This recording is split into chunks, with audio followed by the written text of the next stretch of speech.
La plateforme digitale État-secteur privé vulgarisée à Fadangouma. Face aux acteurs économiques de l'Est, la direction régionale en charge de l'industrie a procédé à une sensibilisation sur cet instrument numérique de dialogue public-privé. Il s'agit de les outiller davantage sur son utilisation pour une amélioration du climat des affaires au Burkina Faso. Aruna Kabouri et Bernard Diassou.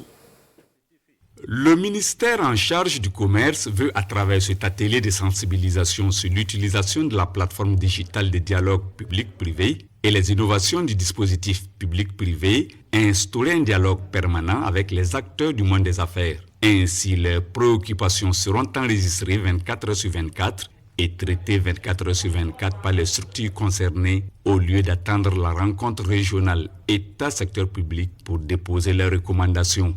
Dorénavant, l'homme d'affaires à tout moment peut poser sa préoccupation au gouvernement ou aux structures locales sans attendre les instances. Et les structures concernées ont obligation de traiter cette préoccupation et de donner suite.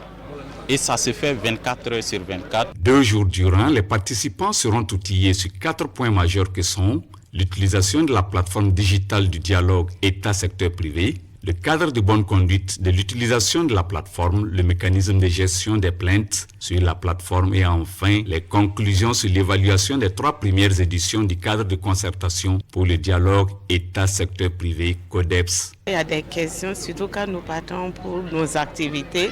Il y a des papiers que nous ne comprenons pas. Et on peut se poser chaque fois des questions. Pourquoi ça?